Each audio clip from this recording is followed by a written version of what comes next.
Apa yang dimaksud dengan sejarah? Sejarah merupakan salah satu rekonstruksi masa lalu. Sejarah merupakan peristiwa yang kita hubungkan dari masa lalu dan masa sekarang, yang kemudian akhirnya kita kembangkan dan menjadi pelajaran bagi kita. Itulah yang dimaksud dengan sejarah. Dan kemudian dalam pelajaran materi kita ini kita akan membahas mengenai apa yang dimaksud dengan sejarah, kemudian akhirnya bagaimana sejarah itu dimulai dari para ahli, dan akhirnya kita bisa menjelaskan dari kesimpulan kita sendiri mengenai apa pengertian sejarah. Semoga teman-teman bisa menjelaskannya dari materi sejarah kita sekarang. Di dalam berbagai bahasa, kita mengenal yang namanya sejarah. Kalau dari bahasa Inggris disebut, ya history ya. Dan yang kedua, kalau dari bahasa Arab, sejarah itu adalah syajaratun. Kemudian kita juga punya dari berbagai bahasa di seluruh dunia. Dan yang ketiga ini kita masuk dalam bahasa Yunani, yaitu adalah historia. Kemudian di dalam bahasa Jawa yaitu adalah babat. Dan yang kelima adalah kita juga memiliki yang namanya sejarah dalam bahasa Belanda yang disebut dengan Geschiedenis. Hingga akhirnya kita punya dari bahasa Jerman yaitu adalah Geschichte, yaitu adalah peristiwa yang pada masa lampau. Dan dari bahasa kita itu adalah bahasa Indonesia, itu adalah sejarah. Melayu juga mengambil bahasa Indonesia kita, itu artinya adalah peristiwa masa lampau disebut sejarah. Semua dari bahasa memiliki kesamaan bahwa history, sejaratun, historia, babat, Geschiedenis, Geschichte, dan sejarah merupakan satu kesatuan yang intinya adalah peristiwa pada masa lampau yang terjadi di masa lampau. Seperti itulah yang terjadi pada masa itu.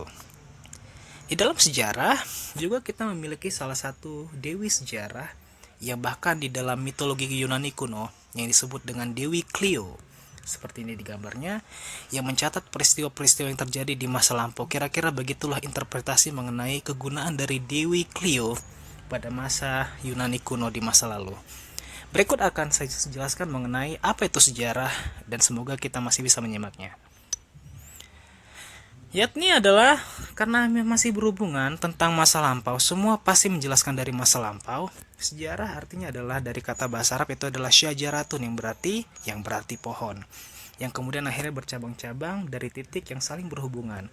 Artinya bahwa dari pohon kemudian akhirnya ia bercabang, dan kemudian akhirnya dari tunas-tunas tersebut, dahan-dahan tersebut atau ranting-rantingnya memiliki satu kesatuan yang akhirnya yang menyebabkan salah satu hal peristiwa itu pasti berhubungan dengan masa lalu.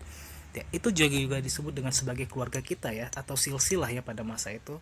Seperti ini yang terjadi pengertian dari sejarah, bahwa sejarah dari pohon, kemudian akhirnya dari dahan, akar, batang, semuanya, dan bahkan kalau ada buahnya, itu memiliki salah satu kesatuan yang saling berhubungan. Ini yang dimaksud dengan sejarah dari bahasa Arab. Dan yang kedua adalah sejarah dari bahasa Inggris, yaitu adalah historia atau history yang bisa kita kenal. His juga diceritakan bahwa ceritanya si dia laki-laki, dan di dalam harfiahnya atau literally, sejarah merupakan masa lampau atau masa lampau dari umat manusia. Yang dijelaskan dari bahasa Inggris itu sendiri adalah masa lampau si umat manusia, itulah yang akan dijelaskan, yang menjadi cerita di dalam pengertiannya. Dan yang ketiga adalah sejarah dalam bahasa Yunani adalah historia, yang berarti adalah penyelidikan, pengetahuan yang diperoleh melalui penelitian yang mendalam. Ada masa lalunya, yaitu apa yang diambil dari masa lalu tersebut, bahwa di dalam penyelidikan dan penelitian mendalam ini, ia mencari satu sumber, atau mungkin satu kisah atau peristiwa yang kemudian diteliti apakah peristiwa itu benar terjadi, atau bagaimana peristiwa itu terjadi pada masa lampau. Itulah hakikat dari kata historia dalam bahasa Yunani. Dan yang keempat adalah kita berhubungan juga dengan yang namanya dalam bahasa Jawa artinya adalah babat, yang berarti tumbuhan yang dipotong dengan pisau hingga akhirnya menjadi terang dan jelas. Artinya adalah bahwa di dalam bahasa Jawa artinya adalah babat, satu penelitian atau mungkin satu kisah itu harus dijelaskan dan harus dipotong mana yang menjadi kebenaran yang hakiki di dalam peristiwa tersejarah tersebut, hingga akhirnya dipotong satu peristiwa sampai peristiwa itu menjadi jelas. Maka inilah yang disebut dengan babat, bahwa satu kisah itu menjadi jelas, menjadi terang, dan bisa dijelaskan dalam bentuk kata-kata atau mungkin bisa dituliskan juga supaya orang-orang bisa membaca dan mengerti satu peristiwa di masa lalu.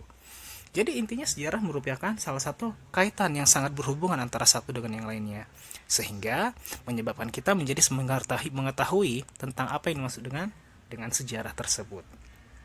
Bagaimana dengan para ahli tentang sejarah? Mari kita lihat bersama-sama.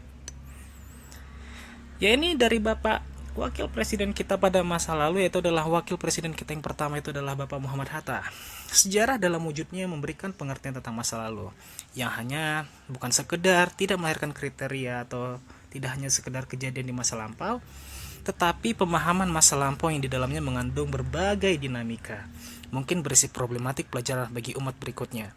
Yang bisa dijelaskan adalah dari kata Muhammad Hatta atau Bapak Muhammad Hatta, yaitu dijelaskan bahwa tidak hanya menceritakan kejadian di masa lampau, tetapi bagaimana kita bisa mengambil problematika atau mungkin makna di dalam peristiwa tersebut supaya kita bisa memahami bagaimana masa lalu itu bisa menjadi pelajaran bagi kita semua.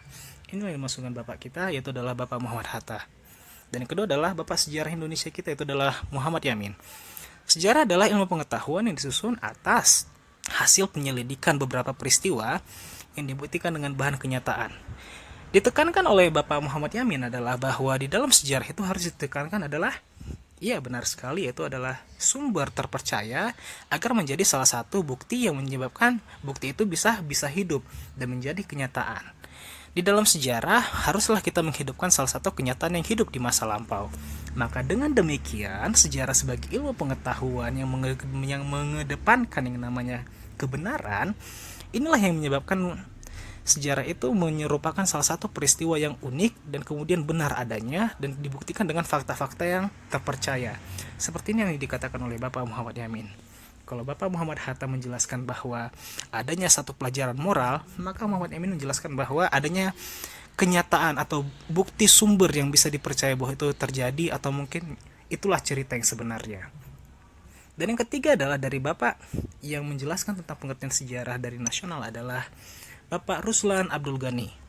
Dikatakan bahwa sejarah adalah salah satu cabang ilmu pengetahuan yang menyelidiki dan kemudian meneliti secara sistematis keseluruhan perkembangan masyarakat serta kemanusiaan di masa lampau, beserta kejadian-kejadian dengan maksud yang kemudian menilai secara kritis seluruh penelitiannya tersebut.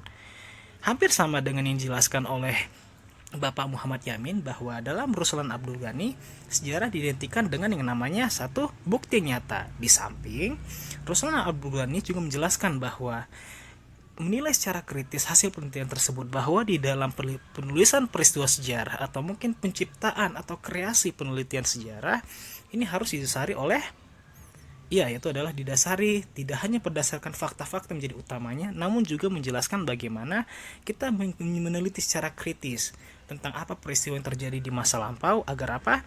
Agar terjadi namanya satu peristiwa yang dapat dipercaya dengan penelitian yang tajam. Oke, kita mulai dari internasional sekarang. Tadi kita sudah mulai dengan nasional. Dari internasional kita punya yang namanya Bapak Sejarah Modern, yaitu adalah Bapak Leopold von Ranke dari Jerman. Dari yang katanya adalah sejarah adalah apa yang sungguh-sungguh terjadi.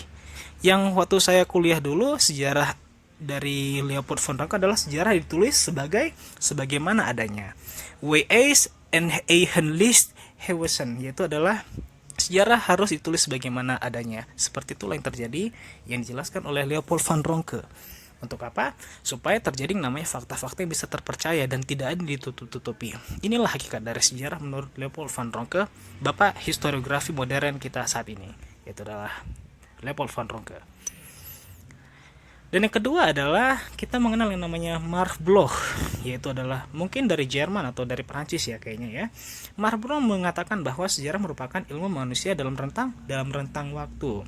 Dan inilah yang menjadi salah satu keunggulan dari Marc Bloch adalah tidak hanya menjelaskan bagaimana kita harus bisa menjelaskan sebagaimana adanya, bagaimana menjelaskan tentang penelitian yang lebih tajam dan terpercaya, tetapi Marc Bloch menjelaskan bahwa sejarah merupakan ilmu yang tentang rentang waktu. Kita harus mengetahui tentang rentan waktu manusia agar terjadi apa? Agar terjadi namanya satu peristiwa yang detail tentang bagaimana satu tahun dari tahun dan kemudian hari demi hari atau mungkin waktu demi waktu agar bisa terjadinya satu penelitian yang tajam dan terpercaya tersebut. Itulah yang dikatakan oleh Marc Bloch. Dan yang terakhir adalah Bapak Ilmu Sosial di Arab yang menjadi sangat terkenal dengan buku yang berjudul Mukadimah, itu adalah Bapak Ibnu Khaldun. Baginya adalah sejarah didefinisikan sebagai catatan tentang masyarakat umum manusia atau peradaban manusia yang terjadi pada waktu atau sifat masyarakat tersebut. Kalau Marc Bloch berbicara atau menguatkan soal waktu, maka Ibnu Khaldun menjelaskan bahwa tergantung oleh kepribadian atau personality yang terdapat di dalam peristiwa tersebut, atau mungkin watak peristiwa, atau mungkin orang-orang yang ada di dalam zamannya, seperti itu. Sejarah yang dijelaskan oleh pada masa itu adalah pada masyarakat umum bahwa peradaban manusia menjadi wataknya. Hingga ini menjelaskan bahwa di dalam peradaban tersendiri itu memiliki satu keunikan yang tergantung dari bagaimana orang-orang tersebut bisa ada yang menjadi sifat kepribadian di dalam peristiwa tersebut. Seperti itulah yang dijelaskan oleh Ibnu Khaldun.